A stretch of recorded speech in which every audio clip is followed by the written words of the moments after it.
নমস্কার বন্ধুরা, তন্নিস কিচেনে আপনাদেরকে স্বাগত। আজ আমি বানিয়ে দেখাবো একেবারেই নতুন স্বাদের একটি পিঠে রেসিপি। এই পিঠেটা বানানো যেমন সহজ তেমন কিন্তু খুব সুন্দর খেতে। আমি গ্যারান্টি দিয়ে বলতে পারি এটা কিন্তু যে কোনো পিঠের স্বাদকে হার মানাবে, আর এর স্বাদ কিন্তু আপনাদের সারা বছর মুখে লেগে থাকবে। তাই এই পিঠেটা বানানোর জন্য সবার প্রথমে আমি নিয়ে নিচ্ছি 2 লিটার পরিমাণ লিকুইড দুধ। দুধটা গরম হলে দিয়ে দিলাম 2 টেবিল চামচ পরিমাণ চিনি।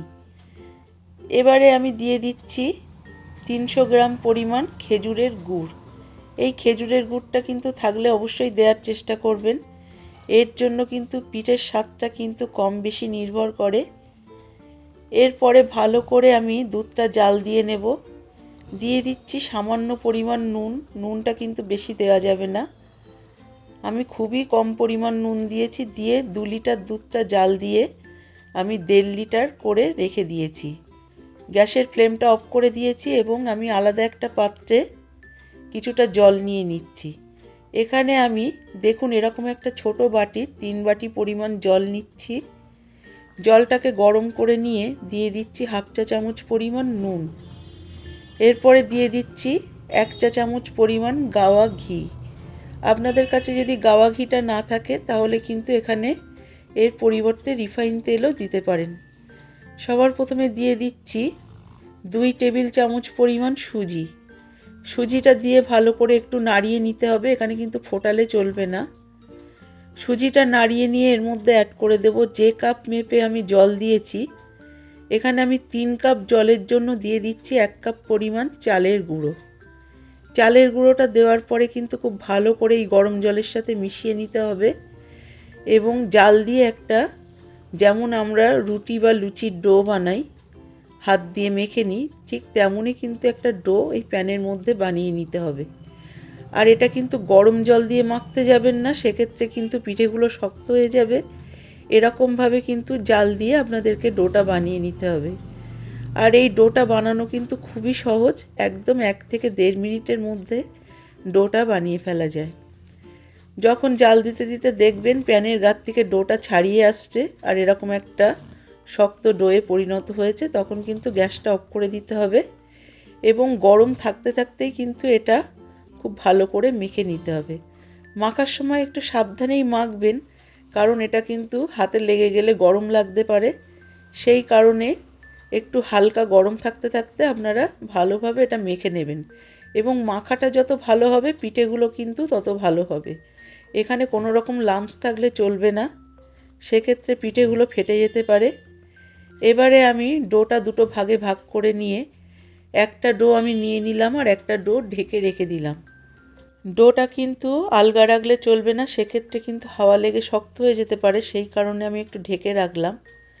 প্রথমে আমি একটা ডো থেকে এরকম দেখুন ছোট ছোট করে এরকম লেচি কেটে নিচ্ছি।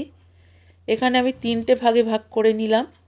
প্রথমে একটা ভাগ দিয়ে আমি কিছু চুষি করে আপনাদেরকে দেখাবো। এটা কিন্তু আমি পায়েসের মধ্যে দেব, এতে কিন্তু এর স্বাদটা খুব ভালো আসে। আপনারা চাইলে এটা অ্যাভয়েড করতে পারেন।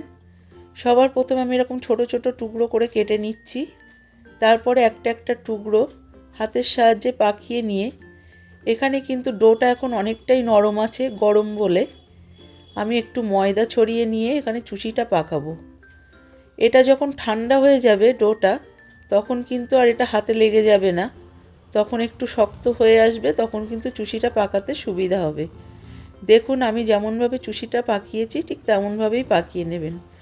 চুষির সাইজটা কিন্তু আপনারা আপনাদের পছন্দ অনুযায়ী বানিয়ে নিতে পারেন। চুষিগুলো বানানো হয়ে গেলে ওপর থেকে একটু ময়দার গুঁড়ো ছড়িয়ে দিতে হবে, যাতে চুষিগুলো চুষির গায়ে না লেগে যায়, এবং ময়দার গুঁড়ো ছড়িয়ে দেওয়ার পরে একটু পাতিয়ে পাতিয়ে এগুলোকে রাখতে হবে। যখন এগুলো আমি পায়েসের মধ্যে অ্যাড করব তখন কিন্তু ময়দার গুঁড়োগুলো একটু ঝেড়ে নিতে হবে, ঠিক এরকমভাবে। দেখুন চুষিগুলো আমার বানিয়ে নেওয়া হয়ে গেছে। আমি কিন্তু এখানে বেশি চুষি বানাইনি, এখানে আমি 1 কাপ পরিমাণ চুষি বানিয়ে নিয়েছি। চলে আসলাম পরবর্তী স্টেপে। এখানে যে চালের গুঁড়োর ডোটা আছে, এই ডোটা কিন্তু আমি 2 ভাগে ভাগ করে নিচ্ছি এবং এই ডো থেকে যেমনভাবে ঠিক লুচির লেচি কাটা হয় তেমনভাবে ছোট ছোট করে লেচি আমাদেরকে কেটে নিতে হবে। লেচিগুলো সব একসাথেই কেটে নেওয়ার চেষ্টা করবেন, কারণ লেচির সাইজ অনুযায়ী কিন্তু পিঠেটা ছোট না বড় সেটা নির্ভর করে। আপনি যদি আলাদা আলাদা করে একটা একটা করে লেচি কাটেন আর পিঠেগুলো বানান, সেক্ষেত্রে কিন্তু পিঠেগুলো ছোট বড় হয়ে যেতে পারে। তাই এক সাইজের একসঙ্গে কেটে নিলে পিঠের সাইজটাও কিন্তু ঠিকঠাক থাকবে। দেখুন আমি ঠিক এখানে ছোট ছোট লুচির সাইজের লেচি কেটে নিচ্ছি। প্রথমে আমি একটা ডো আপনাদেরকে লেচি কেটে পিঠেগুলো বানিয়ে দেখাবো। ভালো করে লক্ষ্য করবেন আমি কিভাবে বানাচ্ছি। প্রথমে এরপর একটা লেচি নিয়ে আমি এরকম গোল পাকিয়ে নিচ্ছি। তারপরে দেখুন হাতের সাহায্যে এরকম চেপে চেপে একটা বাটির শেপ দিয়ে দিচ্ছি। এই বাটিটা কিন্তু যতটা পাতলা হবে তত খেতে সুন্দর হবে পিঠেগুলো, আর পিঠেগুলো কিন্তু ঠান্ডা হয়ে গেলেও শক্ত হবে না। আর এই পিঠেটা কিন্তু 2 দিন পর্যন্ত একদম তুলোর মতো নরম থাকবে। আর এর স্বাদ আপনি যদি একবার খান তাহলে কিন্তু সারা বছর আপনার এই স্বাদ মুখে লেগে থাকবে। আপনি কিন্তু বাকি সব পিঠে ছেড়ে এই পিঠেটাই বারবার বানাতে চাইবেন। এখানে কিন্তু আমি আপনাদের 2 রকম ডিজাইনের মৌসুমি পিঠেটা বানিয়ে দেখাবো। প্রথম ডিজাইনটা দেখুন বানানোর জন্য আমি এখানে 2টো বাটি করে নিচ্ছি, আর পুর হিসেবে নিয়ে নিচ্ছি জাল করে রাখা নারকেল। আমি এখানে 3 কাপ নারকেল 1.5 কাপ খেজুরের গুড় দিয়ে পাক করে রেখেছি। পাকটা করার সময় খেয়াল রাখতে হবে পাকটা যেন কড়া না হয়ে যায়, একটু নরম থাকে। এরপরে দেখুন পুরটা ভরে দেওয়ার পরে আরও একটি বাটি উপর থেকে দিয়ে এরকমভাবে ঢেকে দিয়ে সাইডগুলো চেপে চেপে পাতলা করে নিচ্ছি। সাইডগুলো কিন্তু লক্ষ্য রাখবেন খুব ভালোভাবে চেপে চেপে বানাতে হবে, নইলে কিন্তু দুধে দেওয়ার পরে পিঠেগুলো ফেটে যেতে পারে। এবং এই পিঠেগুলো এরপর চেপে চেপে দেওয়ার পরে দেখুন একটা আঙুলের সাহায্যে আমি এখানে একটা ডিজাইন করে নেব। ডিজাইনটা কিন্তু অনেকেই মনে করেন করাটা খুব কঠিন ব্যাপার, কিন্তু মোটেও তা নয়। এরকম আঙুলের সাহায্যে একটু মুড়িয়ে মুড়িয়ে দেখুন আমি যেভাবে করছি একটু লক্ষ্য করলেই বুঝতে পারবেন। একটা ডিজাইন আমি বানিয়ে নিলাম। এই গেল প্রথম ডিজাইনটা। তারপরে দেখুন দ্বিতীয় পদ্ধতিটা আপনাদেরকে দেখাচ্ছি। এটা কিন্তু বানানো আমার কাছে সবথেকে সহজ বলে মনে হয়, আপনাদের কাছে হয়তো সহজ লাগতে পারে। আমি আবারও গোল করে একটা বল বানিয়ে নিলাম, তারপরে হাতে একটু করে ময়দা ছড়িয়ে নিয়ে একটা বাটির শেপ দিয়ে দিচ্ছি। এই বাটিটা কিন্তু দেখুন একদম পাতলা করে আমি বানিয়ে নিচ্ছি, আর বাটির ভেতরটা যেন একটু খোল টাইপের হয়, কারণ পুরটা দেওয়ার পরে যাতে ভালো করে বাটিটা মুখ আটকানো যায়। আমি এখানে কিছুটা পুর দিয়ে দিলাম। পুরটা কিন্তু খুব বেশি বেশি দেবেন না, একটু অল্প করেই দেবেন। আর আমি যেভাবে মুখটাকে এরকমভাবে মেরে নিচ্ছি ঠিক এরকমভাবে আপনারা মুখটাকে সিল করে দেবেন। দেখুন ঠিক এরকমভাবে মুখটাকে সিল করার পরে ভালো করে মুখটা আটকে দিতে হবে যেন কোনো রকম খোলা না থাকে, এবং উপর থেকে এরকম হালকাভাবে একটু চেপে চেপে দিয়ে এরকমভাবে একটু হাতের সাহায্যে গোল গোল করে নিয়ে চেপে দিচ্ছি। এবং সাইড থেকে একটু ডিজাইন করে দেবো, তার জন্য কিভাবে করব একটু দেখে নিন। সাইড দিয়ে দেখুন একটু আঙুলের সাহায্যে এরকমভাবে চেপে চেপে খুব হালকা হাতেই কিন্তু করতে হবে, এখানে বেশি চেপে করা যাবে না। হালকা হাতে এরকমভাবে চেপে চেপে নিচ্ছি ঠিক আগের পিঠেটার মতো। দেখুন আঙুলের সাহায্যে চেপে চেপে দেখুন আমি আগের পিঠেটার মতো কিন্তু একই রকমভাবে আবারও ডিজাইন করে নিচ্ছি। আর এই ডিজাইনগুলো করলে কিন্তু খুবই দেখতে ভালো লাগে পিঠেগুলো। আর এই পিঠে কিন্তু একটা খেলে মন ভরবে না, আপনাদের কিন্তু একটা খাওয়ার পরে মনে হবে যে আরও 5-6টা খেয়ে নিই। পিঠেগুলো আমার ডিজাইন করার পরে আমি একই রকম পদ্ধতিতে কিন্তু সবকটা পিঠে বানিয়ে নেব।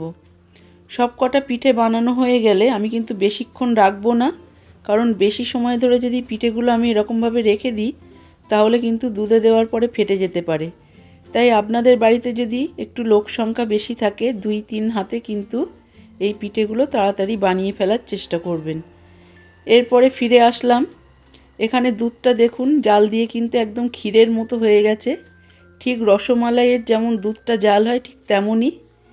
এইবারে আমি গ্যাসের ফ্লেমটা অন করে দিলাম। দেওয়ার পরে এই পিঠেগুলো দুধের মধ্যে দিয়ে দেব, এবং দুধের মধ্যে দেওয়ার পরে আমি কিন্তু পিঠেগুলো 2 মিনিটের বেশি ফুটতে দেব না, কারণ এখানে পিঠেগুলো এতটাই নরম হয়েছে সব পিঠেগুলো কিন্তু দুধে দেওয়ার পরে আমি এখানে 2 মিনিটের মতো ফুটিয়ে নেব, কারণ এই পিঠেগুলো কিন্তু আগে থেকেই খুব নরম, তাই বেশি জাল দেওয়া যাবে না। জাস্ট নামানোর 2 মিনিট আগে পিঠেগুলো দিয়ে জাল দিয়েই কিন্তু নামিয়ে নিতে হবে। আর একটা পিঠ জাল করা হয়ে গেলে পিঠেগুলো কিন্তু একটু উল্টে দিতে হবে। আর সবশেষে দিয়ে দিলাম চুষি। এই চুষিটা দেওয়ার পরে কিন্তু মাত্র আর 1 মিনিট মতো আমি ফুটতে দেব। এই চুষিটা দেওয়ার পরে পিঠে আর চুষি ঠিক 2 মিনিট আমি ফুটিয়ে নিয়েছি, নিয়ে কিন্তু গ্যাসের ফ্লেমটা অফ করে দেব। এবং এই পিঠেটা একটু অল্প ঠান্ডা হলে আপনাদেরকে একটা পাত্রে সার্ভ করে দেখাচ্ছি। দেখুন কতটা লোভনীয় হয়েছে, আর এর স্বাদটা কতটা সুন্দর সেটা জানার জন্য কিন্তু একবার ট্রাই করতেই হবে। আমার রেসিপিটা ভালো লাগলে সাবস্ক্রাইব করবেন।